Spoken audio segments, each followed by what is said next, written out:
आप सुन रहे हैं समाचार एजेंसी ऑफ इंडिया की साई न्यूज में ऑडियो बुलेटिन। नमस्कार, ये समाचार एजेंसी ऑफ इंडिया है।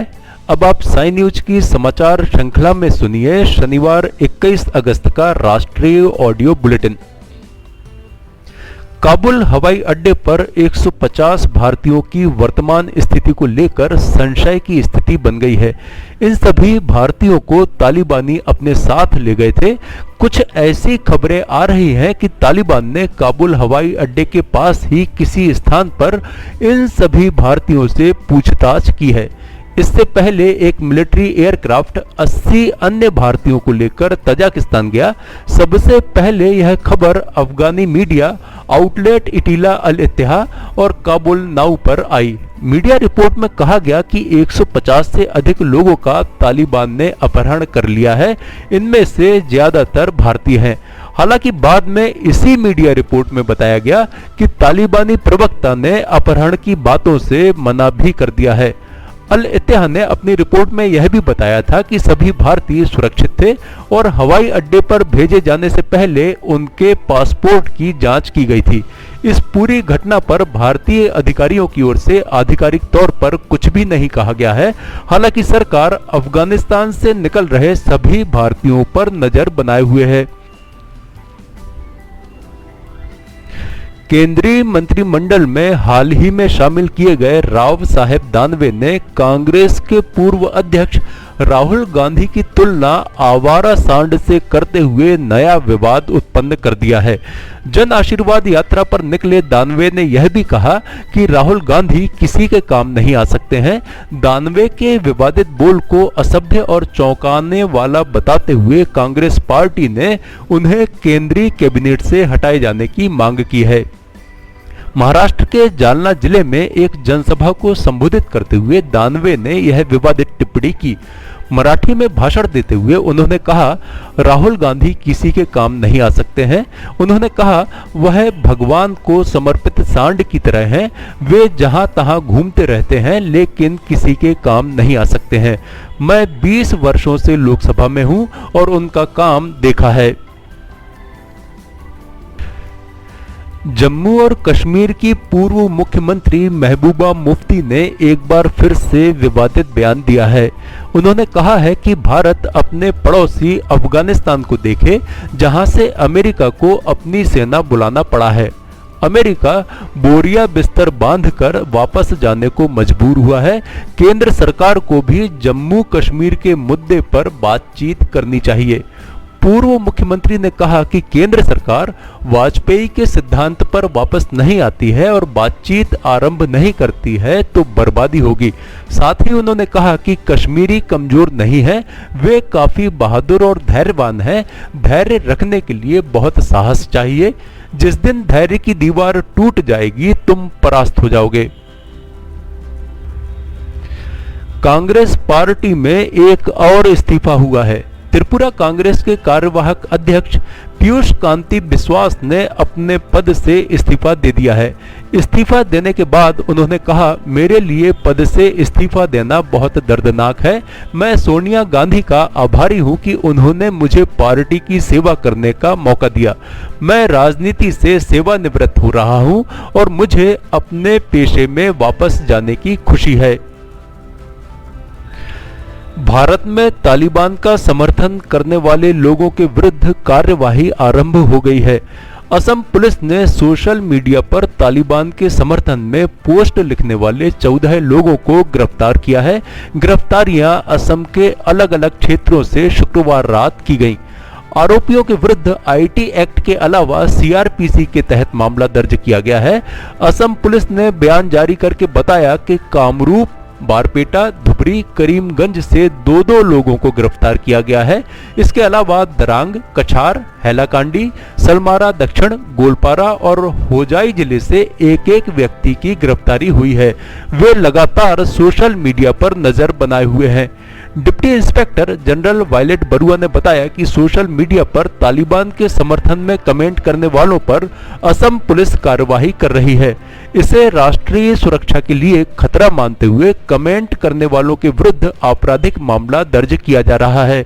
उन्होंने कहा कि सोशल मीडिया पर किसी को इस तरह के कमेंट नजर आते हैं तो वह हमें बता सकता है।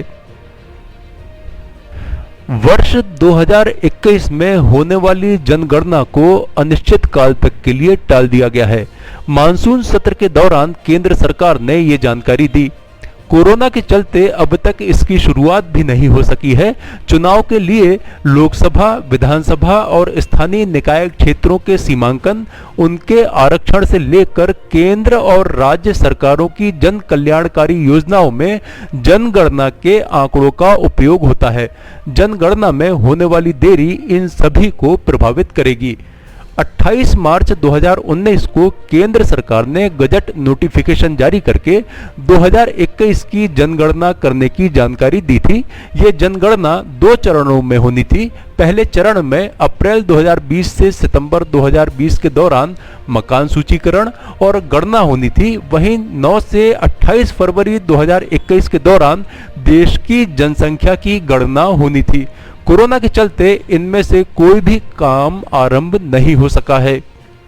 इसी वर्ष मार्च में गृह मंत्रालय ने संसदीय कमेटी को जनगणना कराने के लिए संभावित नई टाइमलाइन दी। इसमें पहले फेज का फील्ड वर्क 2021-2022 के दौरान करने की बात कही गई। वहीं दूसरा फेज 2023-2024 तक पूरा कर लिए जाने की संभावना जताई गई। पहले फेज में मकान सूचीकरण और गणना होगी। इसमें घर की स्थिति, घर में मौजूद सुविधाओं और संपत्तियों की गणना होगी।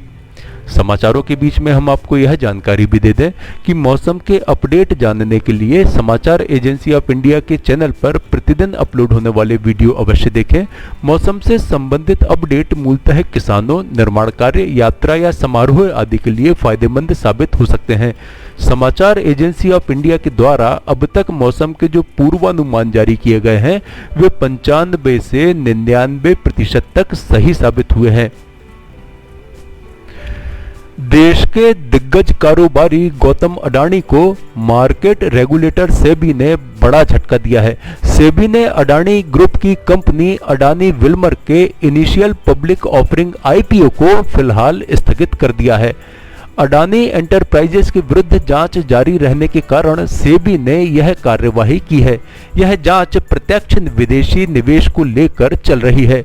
Security and exchange board of India SEBI की वेबसाइट पर उपलब्ध जानकारी के अनुसार agro commodity company Adani Wilmer के आईपीओ को स्थगित की श्रेणी में रखा गया है।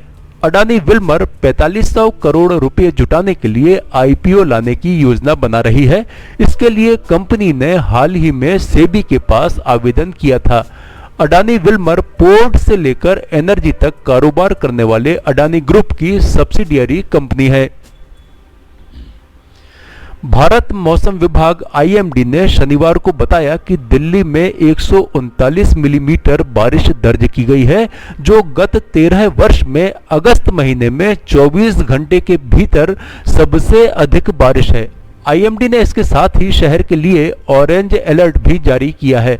अधिकारियों ने बताया कि राष्ट्रीय राजधानी क्षेत्र के कई हिस्सों में भारी बारिश दर्ज की गई, जिससे पारा लुढ़क गया और दिल्ली वालों को उमस भरी गर्मी से राहत मिली है। उन्होंने बताया कि यह कम से कम 13 वर्ष में पहली बार हुआ है जब अगस्त महीने में एक दिन में इतनी बारिश दर्ज की गई है। अब तक दिल्ली में अगस्त महीने के दौरान एक दिन में सबसे अधिक बारिश होने का रिकॉर्ड 184 मिलीमीटर है, जो 2 अगस्त 1961 को दर्ज किया गया था। उत्तर प्रदेश में विधानसभा चुनाव समीप आ चुके हैं। ऐसे में समाजवादी पार्टी प्रत्येक मुद्दे पर योगी आदित्यनाथ को घेरती दिखाई दे रही है। समाजवादी पार्टी प्रमुख अखिलेश यादव मुख्यमंत्री योगी पर सीधा हमला बोलते हुए दिखाई दे रहे हैं। सोशल मीडिया और प्रेस कॉन्फ्रेंस के जरिए समाजवादी पार्टी प्रमुख अपने कार्यकर्ताओं के बीच सक्रिय दिख रहे हैं। उन्होंने एक खबर के जरिए योगी आदित्यनाथ पर निशाना साधते हुए कहा है कि संभल कर भाई, कहीं डबल इंजन की गाड़ी पलट ना जाए। दरअसल उत्तर प्रदेश परिवहन विभाग की एक बस को स्टार्ट करने के लिए सवारियों से धक्का लगवाया जा रहा था। इसी खबर पर अखिलेश यादव ने अपने आधिकारिक ट्विटर हैंडल से ट्वीट करते हुए लिखा कि भाई लोग संभल कर धक्का मारना, कहीं डबल इंजन की गाड़ी पलट न जाए। अखिलेश यादव के इस ट्वीट पर तमाम लोग उनके समर्थन में प्रतिक्रिया दे रहे हैं, वहीं कुछ लोग उनकी आलोचना करते भी नजर आ रहे हैं। आप सुन रहे थे समाचार एजेंसी ऑफ इंडिया की साई न्यूज की समाचार श्रृंखला में शरद खरे से शनिवार 21 अगस्त का राष्ट्रीय ऑडियो बुलेटिन। मंगलवार 24 अगस्त को एक बार फिर हम ऑडियो बुलेटिन लेकर उपस्थित होंगे। आपको ये ऑडियो बुलेटिन यदि पसंद आ रहे हो तो आप इन्हें लाइक, शेयर और सब्सक्राइब अवश्य करें। अभी आपसे अनुमति लेते हैं। जय हिंद।